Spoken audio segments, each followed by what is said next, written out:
This podcast contains content that may be alarming to some listeners.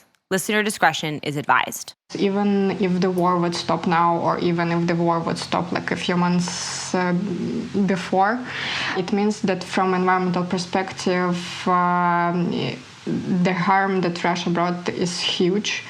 From all that pollution that actually they brought to us, it will mean that it will affect us in years after the war would stop. Every day, 100 civilians are killed in conflict and countless more are harmed. Yet their perspectives are often missing from the stories we tell about war. This is the Civilian Protection Podcast, a monthly podcast produced by Civic and PAX.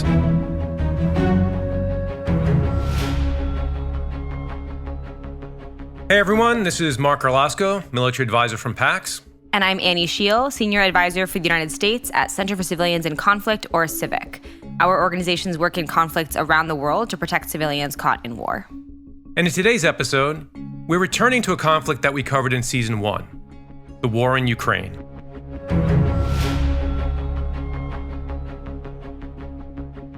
At the time, the war had been underway for a month, and its toll on civilians was already devastating. We spoke about civilian casualties, the staggering number of refugees and internally displaced people, about besieged communities that had lost access to essential services, and the overall sense of despair. And what we heard from my civic colleagues working on Ukraine is that it seemed as if civilians and the resources they relied on were being targeted intentionally. But as the conflict escalated, the reports of attacks by Russian forces that appeared to be directed at civilians areas multiplied, and the types of incidents that we collected report and ranged from attacks on civilians themselves, attacks on residential areas, attacks on hospitals, maternities, on pediatric houses, psychological clinics, but also attacks on civilian infrastructure such as power plants, dangerous sites such as nuclear plants. Now, it's been over 8 months of fighting since Russia invaded Ukraine, and there's been no end to civilian suffering. The United Nations has recorded over 6,000 civilian deaths, among which more than 400 are children, as well as close to 10,000 injured, while acknowledging that the actual numbers are likely considerably higher because the UN is in the process of corroborating further reports and doesn't have access to information from all the areas. Additionally, many cities and towns have been destroyed, and it's estimated that over 7.5 million Ukrainians have taken the difficult decision to leave everything they know behind and flee their country. Today's episode focuses on yet another aspect of harm from the conflict, and that's the damage this war is causing to the environment and the short and long-term costs of looming environmental disaster for civilians. As it so happens, the UN declared the 6th of November, so yesterday, the International Day for Preventing the Exploitation of the Environment in War and Armed Conflict. And this isn't without reason. The UN called this day into existence because it saw a need to call attention to the fact that the environment often suffers greatly from armed conflict, that this comes with real human costs, and that action on the environment will have to be a necessary part of any effort at conflict prevention, peacekeeping, or peace building. Because, and I'm quoting the UN here, there can be no durable peace if the natural resources that sustain livelihoods and ecosystems are destroyed. Both our organizations have done work exploring the links between conflict, climate, and the environment. We know that climate change and environmental degradation can be both drivers of conflict as well as consequences of conflict, consequences that have serious long-term repercussions for civilians and the resources that they need to survive. This episode, part 1 of our exploration of this topic, will focus on the latter by exploring how the Russian invasion of Ukraine and the ongoing war is impacting the natural environment both now and in the future, and what that will mean for people in Ukraine. To better understand this issue, my colleague Erin, a civilian harm researcher and part of our podcast production team, spoke to Yevgenia Sasyatko, a civil society activist in Ukraine who works on climate. Yeah, my name is Evgenia Zasyadko. I'm head of climate department and civil society organization, Ukrainian. It's called Center for Environmental Initiative Eco-Action, shortly Eco-Action.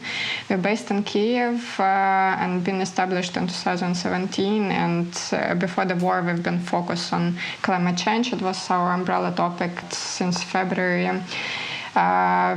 We understood that actually so when the war is actually started, so we started to adapt. We also had a few new topics as impact to the environment of the war, and we never worked with this topic before. And also my colleague who worked with agriculture, they also focus now on food security, and we started to work on sanctions. It's been 8 to 9 months of fighting since Russia invaded. How has that affected the environment in Ukraine? The problem now, because the war is still going, it's impossible to actually understand the whole volume of impact to the environment. Plus, some territories still occupied. It's like Lugansk, Donetsk, Kherson region, Zaporizhia, and we don't have even access to the territories, so we can only monitor the open resources, media, regional, national, what is happening in different regions, and trying to at least have this list of what kind of cases that can impact directly environment. But so far now we have more than 600 cases that potentially can bring harm to the environment. And it's like all around Ukraine, but of course the east and the south, it's the biggest numbers because first of all it's east is industrial part of the Ukraine, so we had a lot of industry plants, coal mines there. And Russia is targeting them. I don't think that they are actually trying to bring the harm to the environment in Ukraine, but actually it's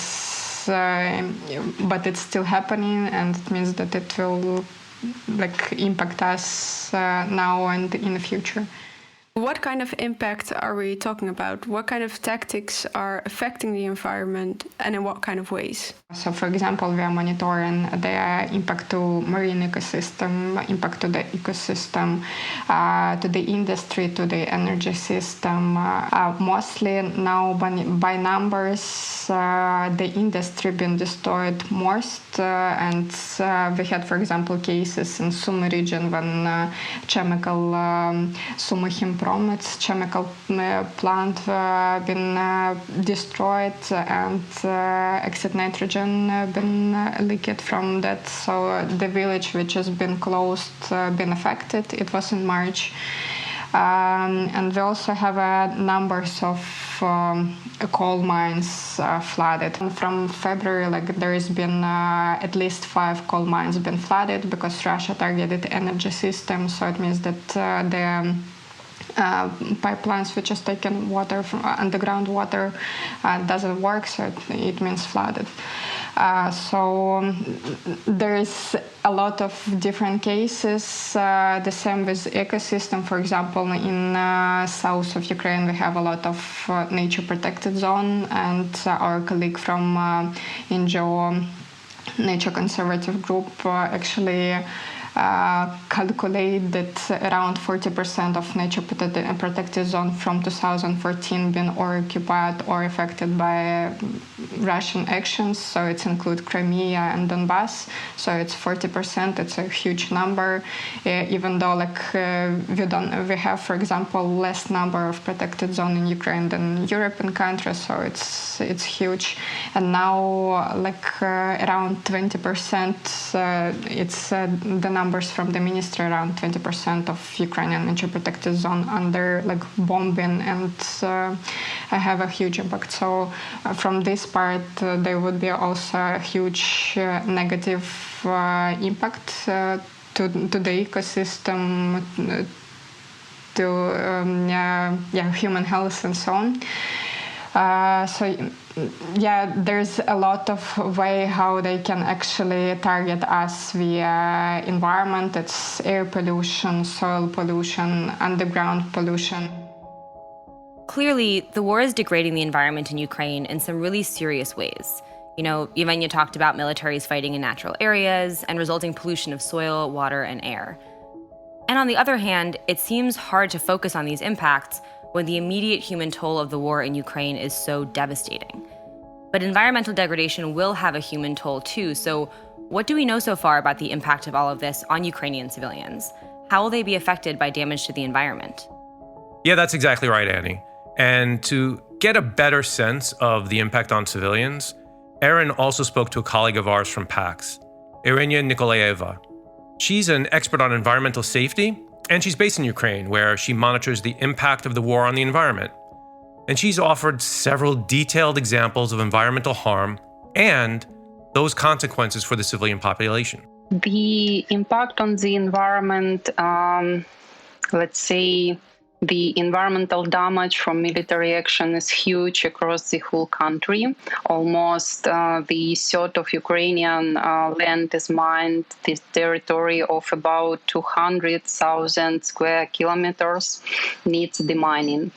Today, Ukraine is one of the most mined countries in the world. What Irina is talking about here is that parts of Ukraine, because of the war, are now covered in landmines. Mined lands is a long-term influence on ordinary people's life. For example, my friends from Kyiv Oblast cannot go in deep green areas where they used to pick mushrooms or berries, and it was a daily way of life. Families who are engaged in agricultural businesses are also at risk when cultivating land in the areas where the fighting took place. Let's say only in October there are reports of this from detonation of mines. Farmers, road workers, emergency medical personnel, and repairmen of communication system energy objects in different parts of the country. So I would say that mines like an invisible enemy of Ukrainians now and prevents us to use our land. Just how long-term a problem mines are becomes clear when we consider that in countries like Cambodia and Laos, mines that were laid in conflicts that took place all the way back in the 60s and 70s are still killing and maiming people today, many of them children. That war has been over for decades, but there are still parts of the country that are dangerous or inaccessible. And in talking about mines, we're only considering one aspect of war. This is Irina again on the current situation in Ukraine and the impact of other degradations like the loss of clean water. The conflict-related debris are a significant burden on the environment. Thousands of destroyed buildings, cars, public transport, remains of military equipment and shells occupying a huge area of our lands. All these need proper storage with further disposal, safe disposal, because these debris contain substances toxic to the environment and human lives, such as asbestos and heavy metals, which during the storage on the sky seep through the soil cover into the groundwater. And also I would like to say about water quality and the problem of the quality of water bodies has become urgent because there are attacks on the infrastructure of intake, purification and supply of water, as well as sewage treatment facilities. Water supply and drainage facilities in cities been damaged. There is a problem of clogging with remnants of military equipment, pollution from fuel, explosives, and so on. Therefore, ecosystem services of water, forest, land resources are being lost due to mine territories or areas contaminated with explosive remnants of war. All this leads to the losses of biodiversity and ecosystems of Ukraine. Irina also mentioned attacks on Ukraine's energy infrastructure as particularly concerning for civilians.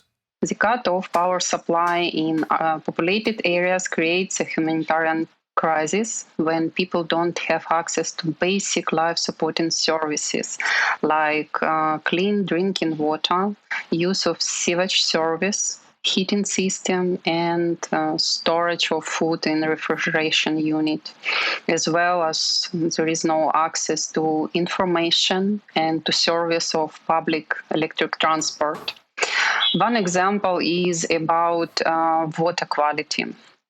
The main facility of the water treatment complex is so-called air tank, intended for artificial biological treatment of wastewater using activated sludge and aeration. If the power supply is turned off, the air supply is stopped, leading to the death of these microorganisms, and the sewage treatment process just does not take place. Non-operating treatment facility brings to the situation when the polluted influence enters the river directly, increasing public health risk related to unsafe water. And here we are talking about waterborne diseases and even about epidemic situation. Are we already seeing the outbreak of diseases, or is that a worry for something that will happen in maybe the weeks or months to come? We see epidemic situation in the Mariupol city. It mostly related to the occupied territory where they don't have access to the clean water and or even no water at all. And the most vulnerable group of people is children under 15. Much of the degradation and resulting impacts on civilians that we see are by no means inevitable. Irina described how they're a product of the ways in which the war is being fought. Are there other parts of the Russian military strategy or the way the conflict is being fought that are excessively harmful to the environment? The most destructive incidents damaging the environment are happening due to the use of explosive weapons. These weapons cause fires, destroy forests, contaminate fertile soil, pollute water bodies, and damage civilian infrastructure. The explosive weapons used in populated areas is associated with many environmental risks, such as high amounts of often contaminated rubble, and what is more important, the disruption of life-supporting services, which in turn creates humanitarian crisis. Bringing some numbers, just during October 10 and to October 20, just in 10 days, Russia launched 154 cruise missiles and 176 drones at Ukraine. Most of them were directed to energy infrastructure. And this is just the damage and environmental and civilian harm that we already see happening in Ukraine. But the war continues, and people like Irina and Yevgenia are watching with apprehension as even darker scenarios seem more and more likely to happen. There are big concerns about Russia damaging and targeting the Zaporizhzhia nuclear power plant and the resulting potential nuclear pollution. The Russian-occupied Zaporizhzhia nuclear plant in Ukraine has been increasing worries of an accident there. Families living close to Europe's largest nuclear facilities say they're living in fear. Here's Yevgenia again. Another impact which is now not visible and didn't happen, and nuclear pollution. Russia still occupied Zaporizhzhia nuclear power plant station. Zaporizhzhia, it's like almost every week we had the news that they bombing, they doing, even though they occupied that part. Somehow, Ukrainian military are not there, so they still targeting. So it means that nuclear pollution can happen at any moment, and it will affect a huge territory. So experts saying if Zaporizhzhia nuclear power plant station will explode, it means second Chernobyl is happening, with the difference that Zaporizhzhia is very close to the Black Sea. So it will also affect a lot these countries which is close, plus like it could go to Europe or it could go to Russia. It depends like where the wind would go. This another aspect which is like didn't happen, but actually it can bring like a huge harm to at least to the European continent. I don't know how it's easy should be solved, because like from Ukrainian side we can't go there and like we can't target such facilities because it's just dangerous. So yeah, I don't know how we are going to solve this problem. And plus, like Kherson is now also occupied, and it's not far from the South Ukrainian nuclear power plant station. And actually, the Rivne nuclear power plant station is very close to Belarusian border, where is also a lot of Russian troops. So yeah, we don't know how the situation can go and how it will end.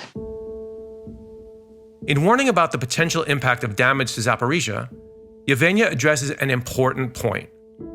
Damage to the environment and the resulting impact doesn't respect state borders. What happens in Ukraine doesn't stay in Ukraine, so to speak. In fact, this is a point she would bring up throughout her interview. With a flood of coal mines, it means that actually it's not affecting only Ukrainian side, only Ukraine, but groundwater don't have borders. So it means that groundwater actually went also to the Russia because it's very close and it just with the borders. So actually Russian people also been affected from affected territory on Donbass. So it's also have effect on them. And what does it mean there? Flooded mines, it means that there could be some radiation raised and some chemicals can be also like numbers can be like raised a few times more than it should be. Do you see other examples or do you have other concerns for the fighting in Ukraine having impact beyond the borders of Ukraine itself?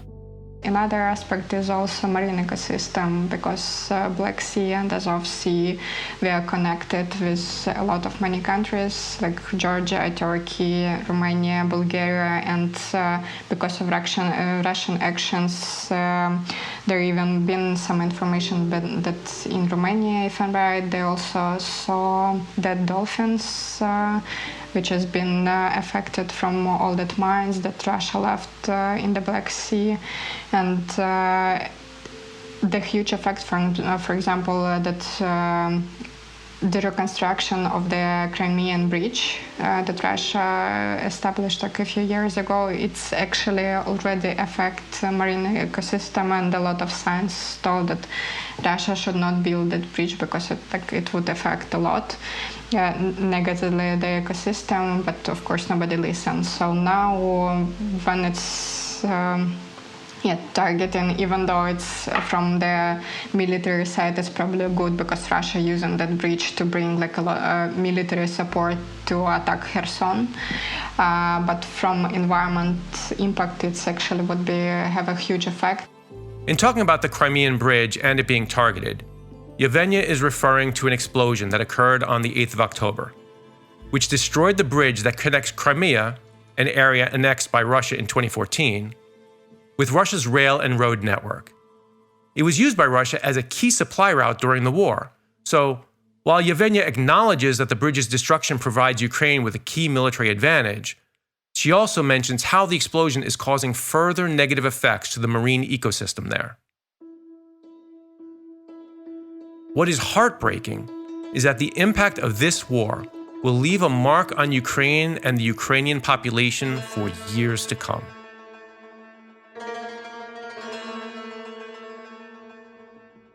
What we are saying now and why we are trying to bring attention to this topic, because even if the war would stop now, or even if the war would stop like a few months before, it means that from environmental perspective, the harm that Russia brought is huge. From all that pollution that actually they brought to us, it will mean that it will affect us like in years after the war would stop. There are some examples that in France, after the Second World War, they still have a conserved lands. just because there was like also fights, and the soil is still polluted in 2022. So that the Russia doing now, it means like in some cases maybe in 50 or 60, 70 years we would not recover, and it means that it will impact us. 1 year of the war takes 10 years of the demining. It's nobody can just say you how long it will take to recover, to restore, to rebuild the country after armed conflict. It depends on how Ukrainians are ready to take their responsibility.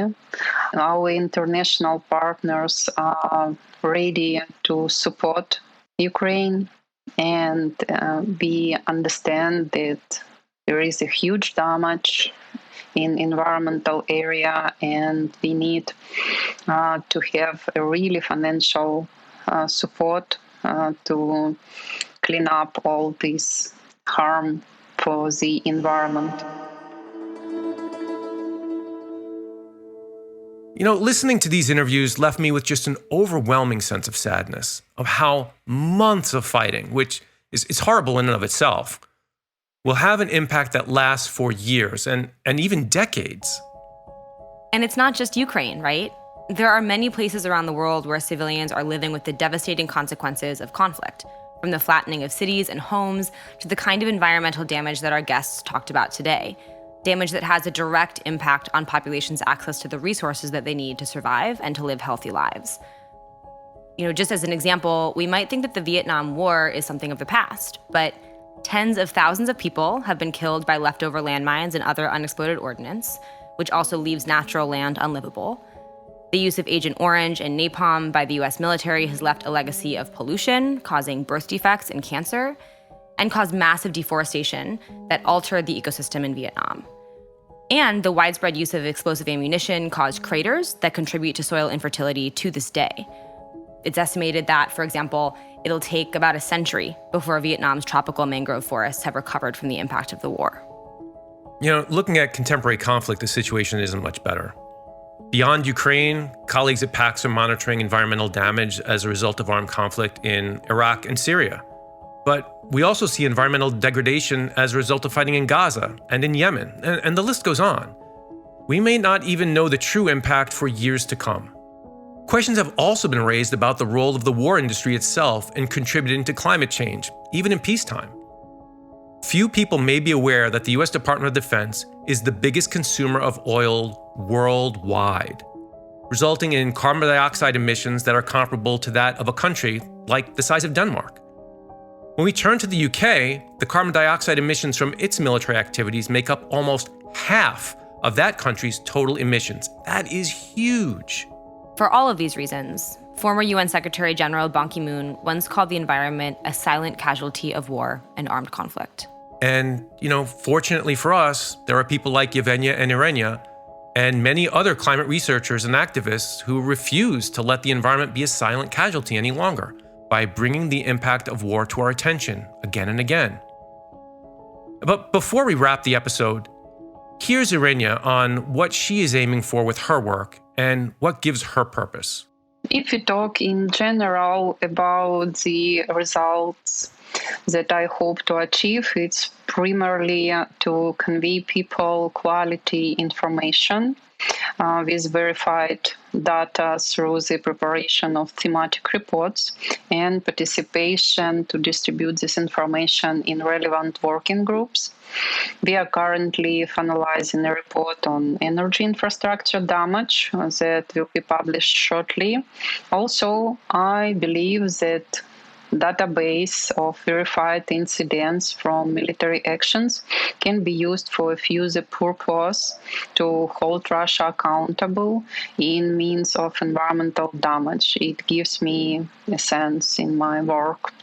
If I may interrupt, Irina, what would accountability of Russia look like, ideally? I think that we need to create I mean Ukrainians, with international support, create some mechanisms of how to get from Russia a compensation for environmental damage and reparations for crimes against the environment that it calls ecocide. The term ecocide is applied to a variety of environmental harms, including from military actions. And there is a new ecocide definition developed by an independent expert panel convened by the Stop Ecocide Foundation. And here we can support the hope that the new definition presents a workable crime capable of being adopted into the mandate of International Criminal Court in Rome Statute. A new crime of ecocide is expansion of international accountability for environmental harm, including the ongoing situation with Zaporizhzhia nuclear power plant. The shelling of the nuclear plants is absolutely under the term of ecocide. And the proposed crime extends the possibility of prosecution for environmental damage in the context of the war, for harm such as water pollution through oil spills, losses of biodiversity, as we said, and ecosystems, land and soil contamination, and air pollution. So essentially, Irina is proposing that ecocide, in the form of massive harm to the environment from military operations, becomes a crime. Something that armed actors or governments could be prosecuted for, held accountable for. That would be a big step in showing how seriously we take the protection of the environment. Yevgenia also talked about the future and what changes she would like to see, and she challenged us to think about our industries and dependence on fossil fuels more broadly. Because there's a clear link there to war and conflict. The third part of Russian budget is coming from the fossil fuel. Actually, now the fossil fuel is also brought war to our country, because Russia is financing it. So it's almost the same amount that EU, for example, paid for the fossil fuels to Russia. It's almost the same amount Russia needs per day for the army support, military support. So actually, even individual civil society in Europe and internationally reduce the consumption on fossil fuel. It depends on Russia. It can help a lot. And there is a lot of information that actually developed countries are using a lot more resources. So it's actually possible to reduce and do a lot more, not to pay to Russia for that. And plus because last 5 years I worked on climate change and climate policy, and everybody know that fossil fuels are bringing climate change. So we see that it's only bringing harm from the war perspective and from the climate change. So actually we can do a lot by ourselves just to reduce some consumption. In fact, addressing dependency on fossil fuels in general could be a driver for peace, not just in Ukraine, but in other areas of the world too. There is a lot of information that a lot of dictatorship regimes depends on the fossil fuels. So reducing the consumption of fossil fuels, it can help to prevent future conflicts and war, not only in Ukraine, but in other regions and countries too. So we need to think and reconsider how we live our life. And here at PAX, we're also working to gather more attention for the links between conflict, the environment, and climate, especially considering the impacts on civilian lives and livelihoods. Although international recognition has grown in recent years, international prevention, mitigation, and response efforts have continued to be decentralized, disjointed, and disparate. So, in the United Nations, for example, we're advocating for the establishment of a UN system-wide environment, peace, and security agenda. This can lead to better and more systematic monitoring and data collection about environmental dimensions of armed conflict, which in turn can lead to improved and more sustainable mitigation and response measures. The environment should become part of conflict analysis. humanitarian initiatives, and peacebuilding programs. We further advocate that in talking about the protection of civilians, we also need to talk about the environment because, as we have heard, civilians ultimately pay the price if the environment is harmed. And finally, Ukraine has shown that the UN needs to establish a rapid response mechanism so that we can react quickly in case of urgent environmental risks, like the ones to the Zaporizhzhia nuclear power plant.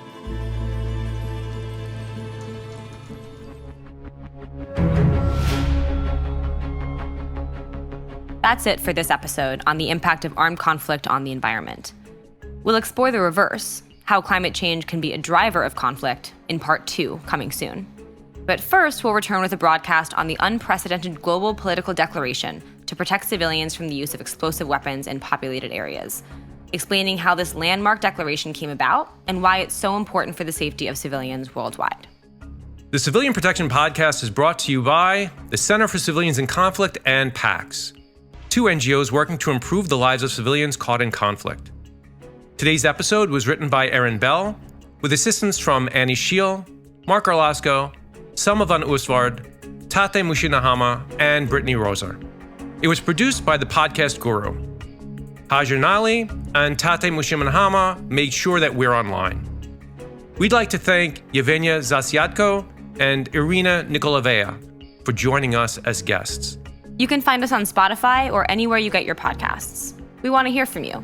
Share your thoughts on this episode or topics you'd like us to cover by emailing civilianprotectionpod@gmail.com. Follow us on Twitter and Instagram @protectionpod to stay up to date on our episodes and guest speakers, and to get behind-the-scenes content like full interviews. Find those full interviews and upcoming episodes on our website, civiliansinconflict.org/podcast and protectionofcivilians.org. Thanks for listening.